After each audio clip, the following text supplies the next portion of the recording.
Welcome into yet another video. I'm just going to be doing a pretty quick Chargers mock draft first fully post combine mock draft.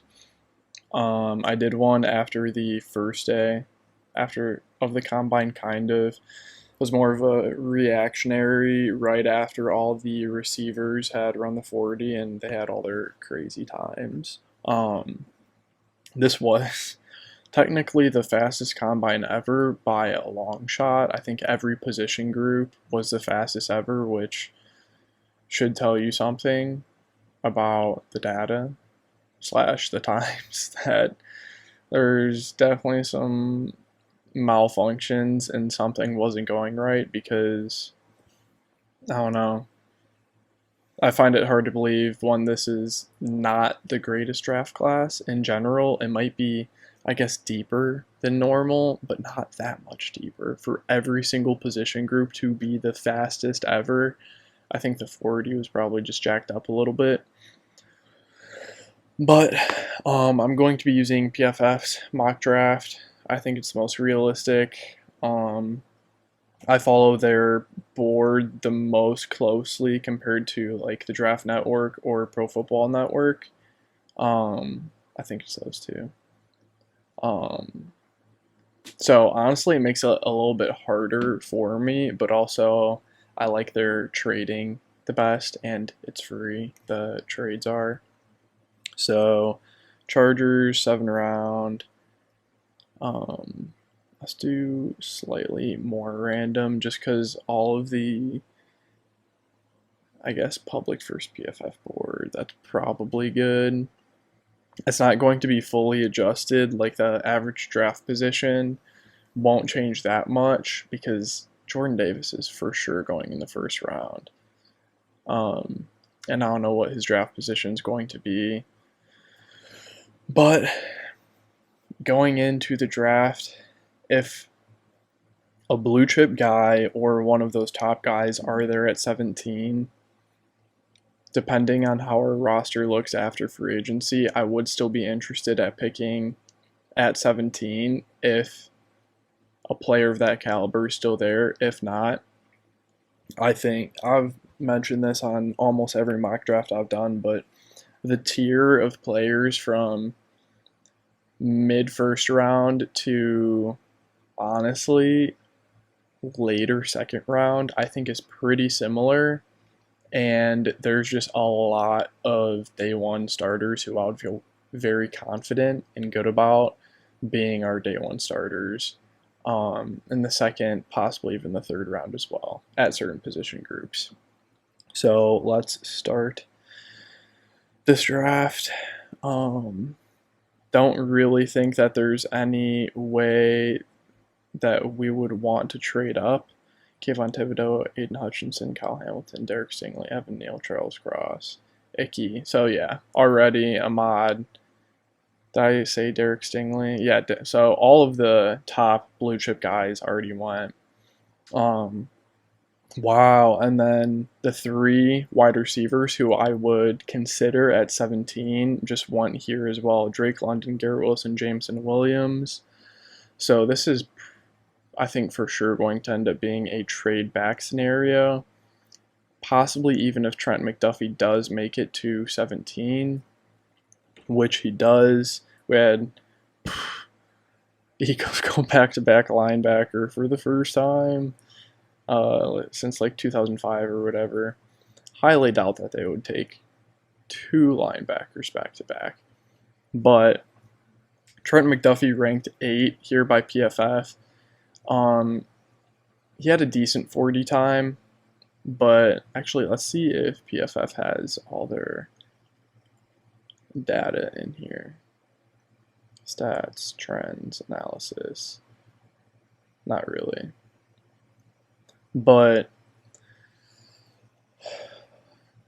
Trent McDuffie I would be happy with at 17, but I do think that he would be primarily used in the slot in our defense, which would be okay because our slot is another starting corner in our defense. but we would want Michael Davis, Asante on the outsides. And I would feel okay if one of those guys went down about having McDuffie out there, but just I was expecting a little bit more freaky athleticism, and he did come in at, I want to say, 5'9" or 5'10", I think low 5'10", which is close to Asante, and I think that he could survive on the outside, but I think that the value is a little bit better in this situation to trade back. So let's take a quick look. New England Patriots. Highly doubt that this wouldn't go through.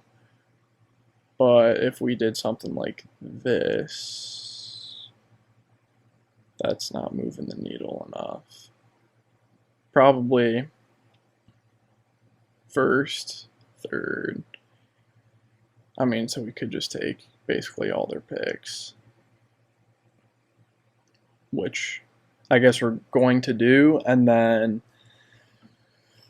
well, let's get it closer to 50%.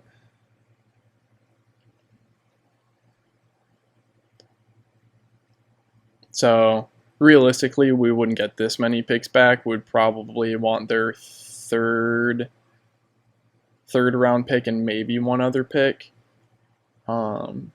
But in this situation, I might as well just get it as close to 50% as possible.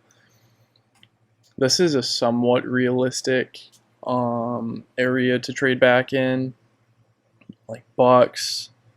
Packers in this mock draft simulator have wanted to trade up with the Chargers a lot, but I think the Steelers and the Bucks are two teams to look out for trading up.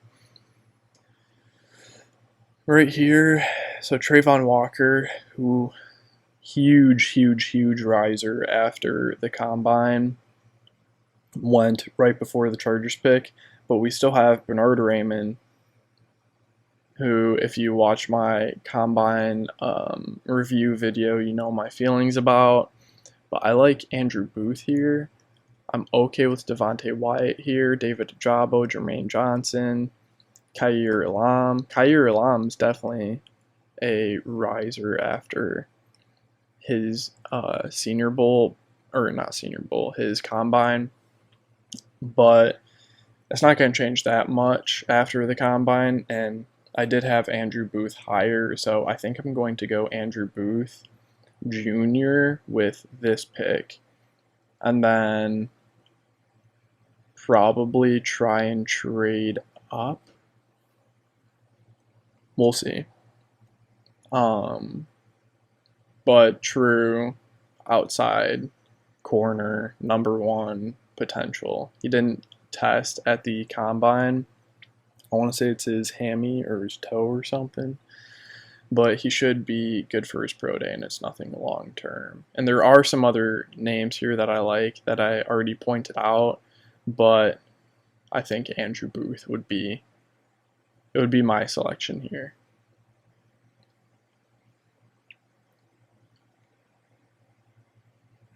I wish that you could see the board. John Dodson goes off the board at 40. So there's some pretty good guys going off the board here, but Skye Moore still there. Lucine, Leo Chanel, Kenny Walker, Chad Muma, George Pickens. So this did adjust a little bit. We saw a lot more edge guys go off the board than we normally do. Drake Jackson, Travis Jones, Boye Mafe, Logan Hall. I don't think there would be quite this extreme of a run on edge. This is close to that tier that I was talking about, though, where I think defensive line in general, especially edge, trading into this position or around these picks, I think we could get a day one starting edge. Quality depth at edge at least, quality depth at D-tackle as well. So here I'm looking Skye Moore higher on Leo Chanel than Brian Asamoah after that combine, just different stratospheres in terms of athletic ability. Troy Anderson I like as well. Abraham Lucas I like. But I think that Channing Tindall also tested extremely well. Way better than his teammate Quay Walker. There are some other quality receivers, but I think Skye Moore is in a different tier than some of these other guys. In terms of edge players, Maje is going to drop a good amount. Nick Benito, not a true 3-down guy. Kingsley Enagbare, one of those two. I'm looking for some of these other edge guys. And for testing that stood out, and I'm not seeing much, which does put me in a tough position for Skye Moore or Kingsley. Just because there was such a run on the defensive lineman right before the Chargers pick, which is why I think if we do trade back, trading up slightly ahead of the Chargers pick might be a better idea than what I did here. But Skye Moore, with our second round pick, I think he just he has too good of tape matched with too good of a combine to last this long in the draft. And I want to say that there's a pretty big gap. Leo Chanel goes off the board there. So let's trade up a little bit with New England's pick. 158. Most of these aren't going to move. Actually, they are moving the needle a little bit. That's 5 picks for 1 pick, though. So that's a little bit extreme. We can also trade up multiple times. 47% chance of being accepted. Yeah.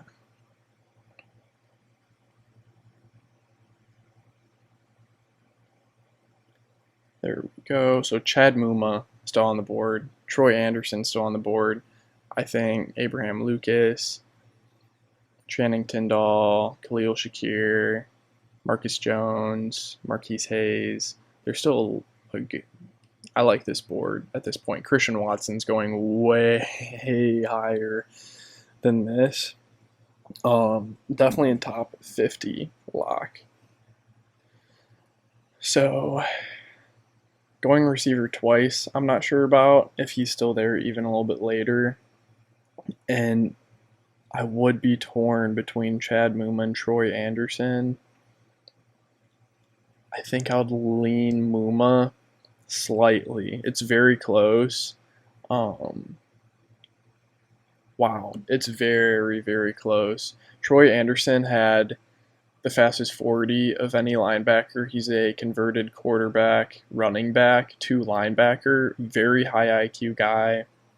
Obviously hasn't been playing defense that long, but he's out of Montana State. Competition concern, yeah, a little bit, but also kind of with Chad Muma at Wyoming.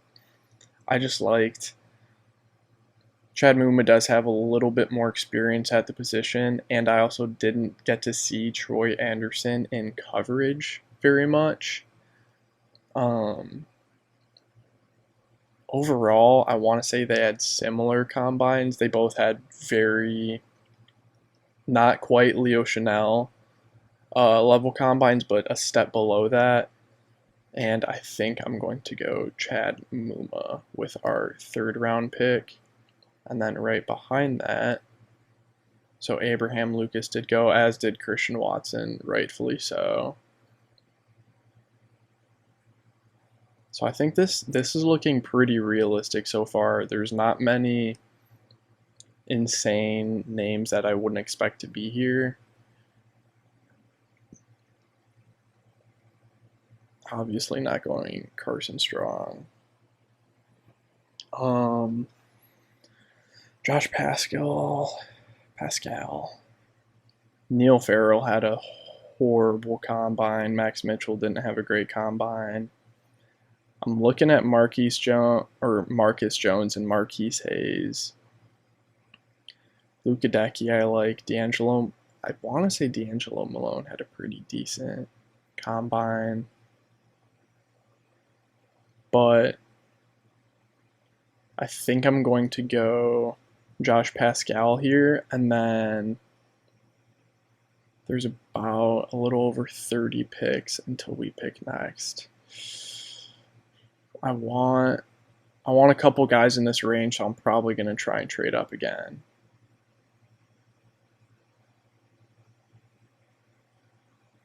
I might have just barely caught it in time. This trade will not be accepted. Oh, do they?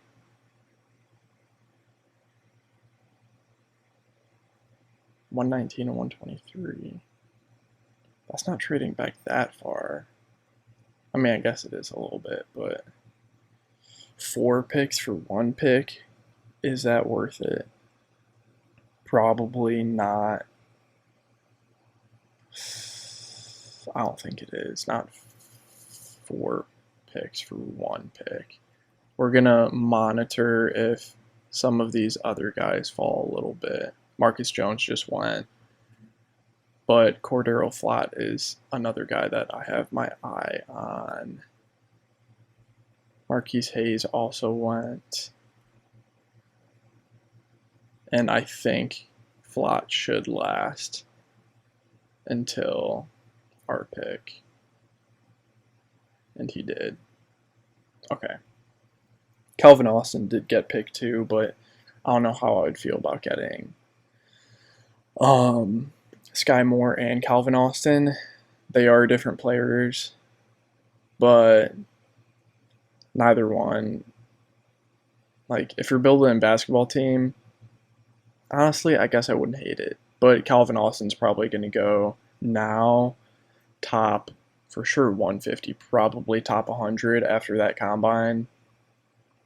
Like, late, probably somewhere in round 3. And I think that might just be a little bit rich for Calvin Austin if we already have Skye Moore. But here, I think I'm going to go Cordero Flott. I like Cole Strange. I like, I want to say this dude put up a lot of reps at bench. I like Flott. I like Godeki. So I might try and trade up because I could see him being a quality guard in the league. Or actually, I guess I don't need to trade up because I have another pick right away. So I think we're going to go Luke Godeki here. He didn't have that great of a combine, I'm pretty sure. He might have been one of the guys who came in with under 33-inch arms, but he has solid tape. Not a freak athlete, but I think that, especially transitioning into guard, I think that he could hold up. I don't know if these are going to be combine numbers, but 6'5", 310 doesn't have his arm length. But I could see him for sure starting one day, but at least first year providing good depth at guard. And now we have the huge gap, but I think I might dump some of these picks. Not 198. Why is this?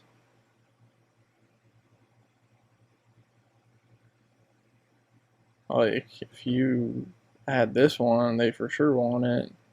What the fuck?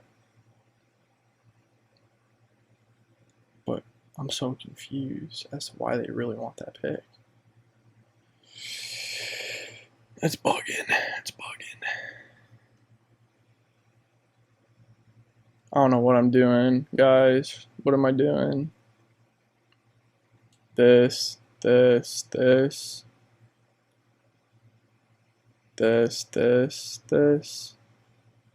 What am I doing?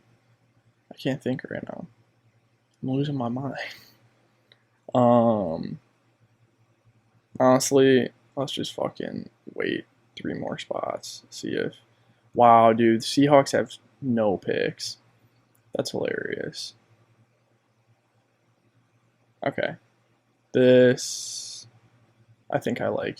That I like more. Offer trade. Oh, fuck you, Seattle. Fuck.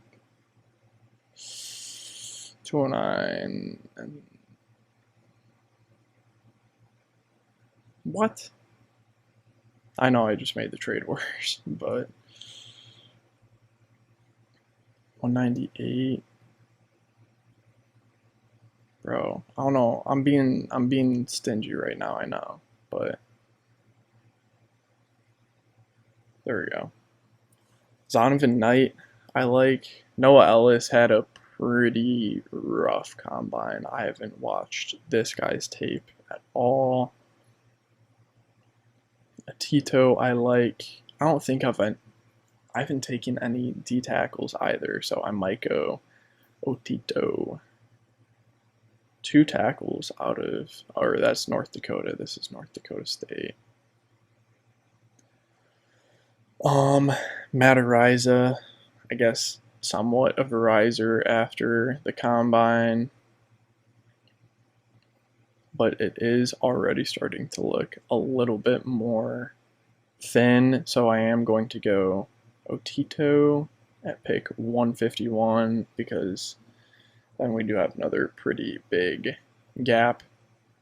Once we get into the 6th and 7th rounds, yes, we have a lot of picks, but I think especially this is the time when it's more okay to take a guy like Matariza, a 6th or 7th round running back, hopefully an athletic running back this time, because even if they don't pan out, or like if they look good in college, but they're just not an athlete, if they're good at breaking tackles, creating plays on their own, then sometimes they can still translate. But I would rather have a guy be okay to pretty good in college, but be a plus athlete and possibly just figure it out in the NFL than vice versa. Like a Larry Roundtree, not a good athlete at all. Here I'm looking Matariza, Jerion Ely, TJ Pledger. Who was the Trey Turner? Or no, Trey Turner had a pretty poor. Austin Deculus, my LSU guy. Jelani Woods. I think I'm going to go Matariza here in the 6th, and then probably Kevin Austin with the next pick. Look at this guy's combine numbers.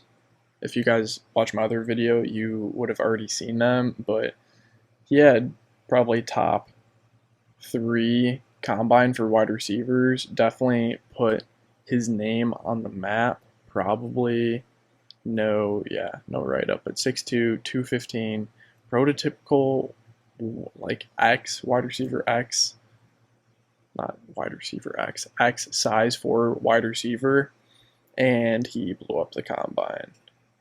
Plus, can never have enough weapons if he does end up panning out in the NFL, especially.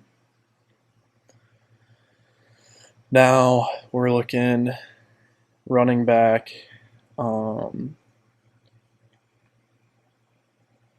don't think I've seen any of these guys, but I'm going to take Eric Gray. Let's just look at the sizes real quick. 5'9", 206. That's an okay size. 5'9", 206, 5'10", 199. That is a tight end.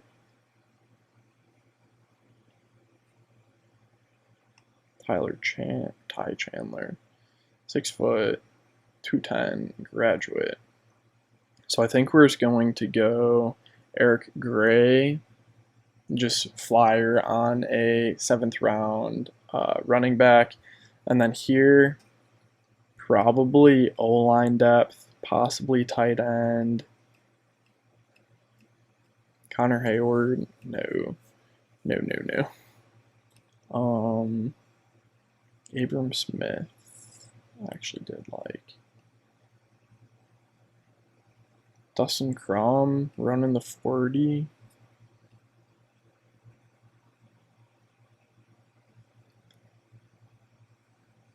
.65", 250. This is one I would be more okay taking a tight end. But I think we're going to go for a little bit more O-line depth. 6'5", 295. I don't know what this guy's measurables are, but that's a size where you could potentially survive on the outside at tackle or kick into guard, and that is depth that we need for the LA Chargers. So quickly going back through it, we traded back, if this can load, we traded back in the first round with the Patriots. We got Andrew Booth Jr. at pick 21, and then at pick 49 in the second round, we got Skye Moore. I'd be a little bit surprised if he was still there at 49, just with the combine that he had. He's definitely going to be a riser out of Western Michigan. Not a lot of people possibly even knew who he was going into the combine, but once they turn on the tape, they're going to see an elite separator. Not a huge guy, but decent catch radius, good contested catch guy, tough at the catch point. Not a jump ball, but elite route runner. He has, from the combine, he just proved he has juice in his lower half. NFL caliber, at least, to still be able to separate at the next level. And then we traded up with the Broncos to go get Chad Muma, another huge combine riser. Pick 81 in the third round, we went Josh Pascal. I think it's Pascal. I don't know if I've ever heard anybody pronounce his name before. Fourth round, we went Cordero Flott. Obviously, I go to LSU, so I'm biased, but day one slot guy, needs to put on some weight, but great coverage skills, very good athlete, and still at least aggressive for his size. Godeki, probably not day one starting guard, but good depth at the position, and I could see him developing into a solid offensive guard. Otito Agbania, we got an A- for this pick. I'm trying to remember what combine event he blew up. I think that it was I want to say that was a bench press, but we all know we need to stop the run, and this dude has strength and provides depth in the 5th round.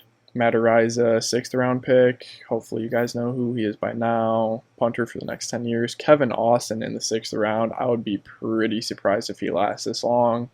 This is a A-tier athlete, even for NFL standards. Eric Gray and Spencer Burford in the 7th round. Flyers at positions of need and quality depth. So that is my I'm so used to saying post-combine, first post-combine Chargers mock draft. NFL free agency, the tampering period starts a week from today. And then I want to say they can actually sign on Wednesday of next week. So that will be a very exciting time. I think that the franchise tag period ends within the next couple days, so we should find out if we are franchise tagging Mike Williams, reach a long-term agreement, which I think it's going to be one of those two, or if we end up letting him walk, which I would be pretty surprised with.